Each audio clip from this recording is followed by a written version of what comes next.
c'est tous les jours de manche. Et bonjour à Salut tous. Arnaud. Salut les petits copains. Ça va Apolline? Bah oui. Pas trop chaud ce week-end? Ah si, c'était chaud ce week-end. Oh, Canicule c'est tout encore. comme ça. Oh, il cogne ce début d'été. C'est le Adrien Quatennens des saisons. Oh. Et j'ai tellement de mal moi avec les fortes chaleurs. Je suis à deux doigts de revoter Hollande pour qu'il pleuve. Comme avant, c'était tellement bien. Reviens François. Il fait tellement chaud que France Télévisions a eu une panne géante. Oui. Delphine Ernotte a été obligée d'appeler un par un les 20 téléspectateurs de France Info TV pour présenter ses excuses. Et alors, fun fact, il y en a 2 qui étaient décédés depuis des années. Mais la télé était toujours allumée, on s'est rendu compte de rien. En plus, il y a un nouveau variant du Covid qui sévit en ce moment, c'est le NB181. Cet été, va y avoir match au sommet entre le Covid et la canicule. Lequel fera le plus de strikes sur nos petits vieux? Nos auditeurs parisiens ont pu admirer le retour de la vasque des JO à Paris, elle est aux Tuileries. C'est un bon timing, hein. Un jour où il fait 36 degrés d'allumer une flamme géante en plein cœur de Paris. On y a été avec ma femme en rentrant, on s'est fait une petite raclette histoire de se réchauffer. C'est la nostalgie de la ferveur des JO ce truc, hein, l'année dernière. Mais tout ça est si loin. Aujourd'hui, Léon Marchand est maître nageur à la piscine de Puteaux. Teddy Riner a perdu la boule et il pense qu'il peut devenir président de la République. C'est vrai. Et les frères Lebrun sont en dépression parce qu'on veut interdire Pornhub en France. C'est le blues post-JO. Et puis sinon, pour se détendre, c'était le Hellfest. Notre Mathieu Béliard, il y était. Il y a plein de stories sur Insta. Les festivaliers ont donc profité des concerts de Muse, de Scorpions, des Catatonic Killers, des Serial Assassins, de Bloody Diarrhea, Non. des Family of the Little Gregory, de Tronçonneuse in the Tronche, de Vomit on the Mother-in-Law. Et ce matin, ils sont donc zen, apaisés, sereins pour une nouvelle semaine de travail. Non, je déconne. En vrai, ils sont super chauds. Les stagiaires de seconde à Europe 1, ils y étaient tous. C'est eux qui vont poursuivre Morandini toute la journée pour l'enfermer dans une cave. On change de sens. Mon Dieu, les États-Unis ont attaqué l'Iran aussi. Oui, parlons de choses moins Oui, violentes. beaucoup plus détentes. Donald Trump a fait une réunion donc aux États-Unis, puis il a dit « All right, on va bombarder l'Iran. Let's bomb Iran. Bomb Iran !» Et tous les conseillers...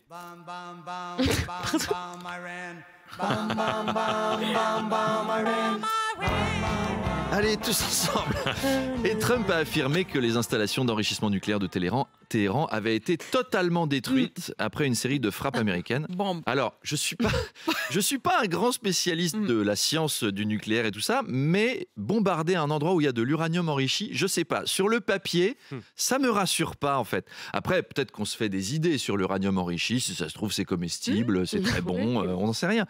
En tout cas, les Verts ont félicité l'Iran pour sa sortie du nucléaire. Ah oui, c'est Maintenant, ouais, il n'y a plus qu'à passer aux toilettes sèches. L'Iran, de son côté, promet des conséquences éternelles.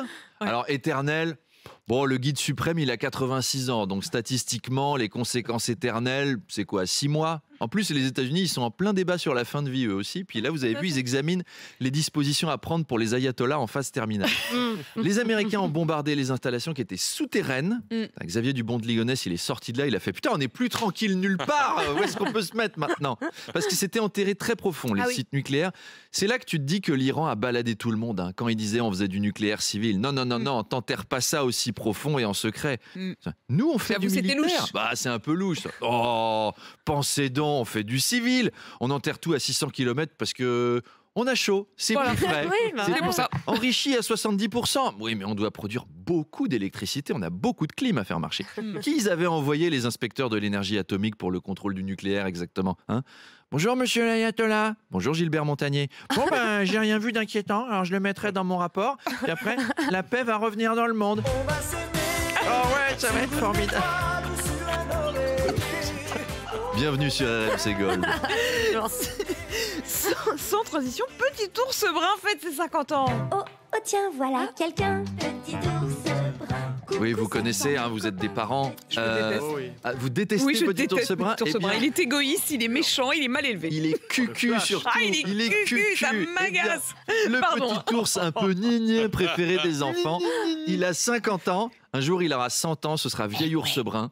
Mais les thèmes des bouquins seront toujours adaptés quand même. Vieil ours brun mange sa purée. Oui. Vieil ours brun change ses couches. Vieil ours brun fait une colère. Non. Vieil ours brun vote Bardella, etc. etc. Alors, pour fêter les 50 ans de la série préférée d'Apolline, je vous propose un petit quiz détente. Allez, ce livre de Petit ours brun existe-t-il? C'est parti. Attention. Petit ours brun veut aller à l'école. Oui. Petit ours brun veut aller à l'école à Bétarame. Non. Bah, on peut dire s'il veut, on peut dire que c'est pas un petit ours mal léché s'il fait Bétarame. Oh. Petit ours brun a peur du noir. Petit ours brun a peur des noirs. Non. Petit ours brun se fait buter par un chasseur alcoolo. Non, mais c'est dommage, Apolline. Hein, on est d'accord. Petit ours brun joue avec sa poupée. Car les gauchistes ont fait la promotion de la théorie du genre à son école. Oui.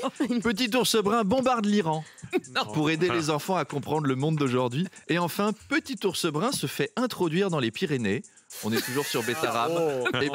Non, Apolline, vous avez gagné l'intégrale des DVD de Petit ours brun. Je le revends. Allez, à demain. Et c'est Arnaud Demanche qui rentre dans ce studio. RMC. Demanche pirate, le face-à-face. Salut Arnaud. Bonjour. Arnaud, dans le face-à-face tout à l'heure sur RMC BFM TV, je reçois le professeur de criminologie, spécialiste des questions de sécurité et de défense, Alain Bauer. Alain Bauer. Le nom me dit quelque chose, Alain Bauer. Il est déjà venu, non? Non, jamais. Alain Bauer qui vient donc finir ses heures d'intermittence aujourd'hui. Alors, à sa décharge, c'est vrai qu'on le voit beaucoup dans les médias et en même temps, c'est pas de sa faute si la guerre continue au Moyen-Orient. Mais demain, chers auditeurs, RMC recevra un invité inédit pour parler du conflit puisqu'Apolline sera face à l'ayatollah Khamenei. Apolline, le ministère iranien des Affaires étrangères, vous avez vu une bâche avec 2 trous pour les yeux afin d'interroger le leader des mollahs. Non, je plaisante, on va pas recevoir l'ayatollah. On n'a pas envie de prendre un missile de Donald Trump dans les studios, on vient de les refaire. C'est en travaux là, c'est en cours. Alors, ce week-end a donc été un nouveau week-end de souffrance et d'horreur. D'abord parce que c'était la fête de la musique, on a tous souffert. Et puis parce que les États-Unis ont bombardé 3 sites nucléaires en Iran. Le Pentagone a affirmé que les frappes américaines avaient provoqué des dommages extrêmes et dévastateurs. Alors, sur les installations nucléaires iraniennes, je sais pas, j'y connais rien. Mais en ce qui concerne la paix au Moyen-Orient, ça c'est certain par contre. Les USA ont pilonné les installations nucléaires avec des bombes à forte pénétration. Alors, la bombe à forte pénétration, c'était aussi le surnom de Charles Magnin quand il était étudiant. Et j'ai demandé au général Dominique Trinquant comment fonctionnaient ces bombes. Et il m'a dit, c'est une bombe longue et turgescente avec 2 petites ogives à la base qui est composée de matière explosive et de 500 kilos de Viagra enrichi, Madame de Malherbe. Alors, lorsque la bombe a localisé sa cible, elle la verrouille. Puis elle repère un petit bar à cocktail très sympa. Elle l'emmène boire un verre. La pression au sein de la bombe monte peu à peu. La bombe emmène la cible dans sa chambre à combustion. Puis explose en disant « Je suis désolé, ça m'arrive jamais. » Oh non.